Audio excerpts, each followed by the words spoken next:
Hi there, and welcome to a special edition of the Algebra 2 PLC, where we're going through some of the exam review questions. I'm John Chase, teacher at Richard Montgomery High School.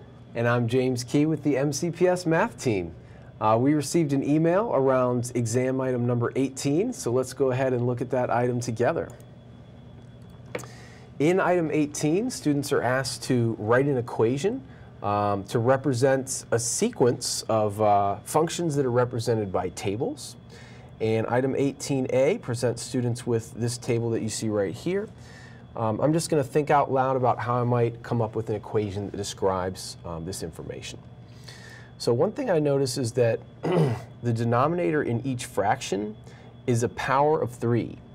And in particular, this is 1 divided by 3 to the second power, 1 divided by 3 to the third power, 1 divided by 3 to the fourth power, and 1 divided by 3 to the fifth power.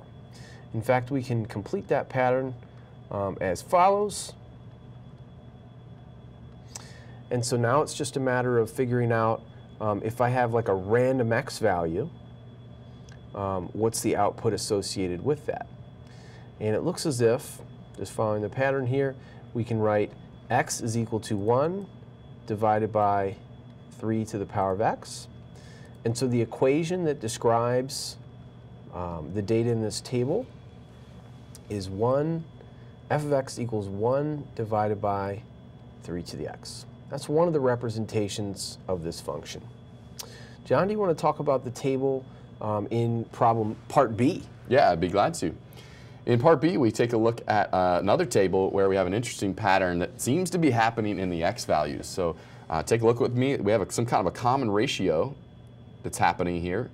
Your students will, I'm just trusting, will immediately notice this pattern that there's a common ratio of 5. We're multiplying each time to get from one row of the table to get to the next x value in the next row of the table by 5. So that seems pretty clear to me.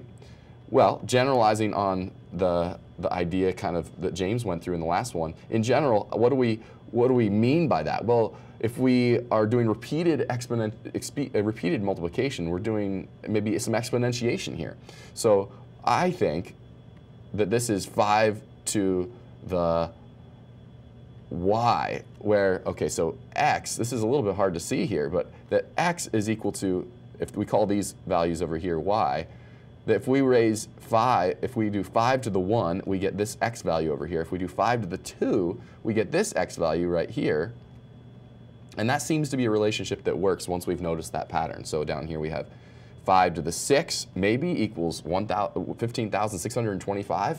Sounds good to me. All right, so then that's actually a perfectly good way to represent this relationship, but we are asked to represent the function g of x in some way. So we'd like to maybe solve for y. So using the definition of a logarithm, we can write that the log base 5 of x equals y. That's an if and only if statement. Anytime we see one, we can write the other. That's the definition of a logarithm. Awesome. Let's go ahead and take a look at part C of this question. In part C, again, students are presented with a table and asked to describe that data with an equation. So let's see what there is to notice here. So in looking at the values of h of x, I see that these are all powers of 2.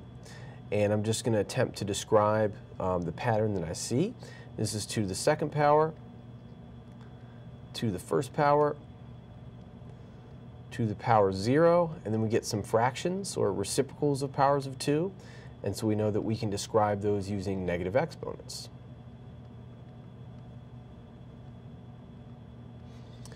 And just in noticing the connection between the exponent and the value of x, we see that those are the same. And so generalizing, we can write the value of h at x is equal to 2 to the power of whatever x is. So this equation describes the data in the table. John, let me pass it back to you to talk through part D. All right, this is a wonderful game of tennis we've got going on here. Let me take the next one, and lucky me, it seems like maybe this has a logarithmic feel to this again, just by my prior experience. But let's just kind of work through it the same way we were thinking about it. Here it looks like we've got, and I'll just kind of cut right to the chase here. We got x over here, and let's call this again y. And we've got, it looks like powers of 10 here. And by powers of 10, I mean, well, this down here, for instance, this one here, how about? This looks like 10 to the negative 4th power. If you want to slide it, just use the hand tool there. All right. So let's take a closer look at that. This is, or you could write 1 over 10 to the 4th power, either way.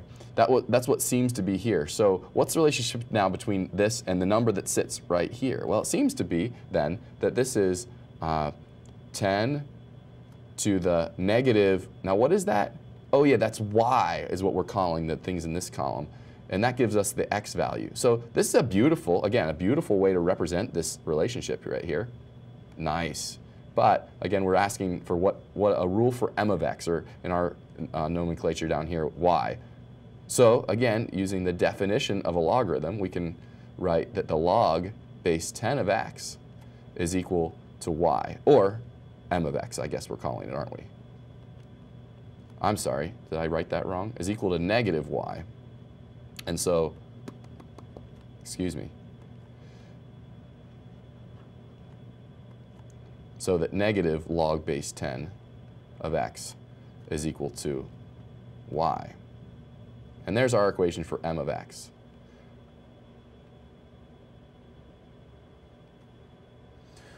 All right, and I believe that wraps problem 18. We hope that this is helpful to you, and stay tuned for the next item.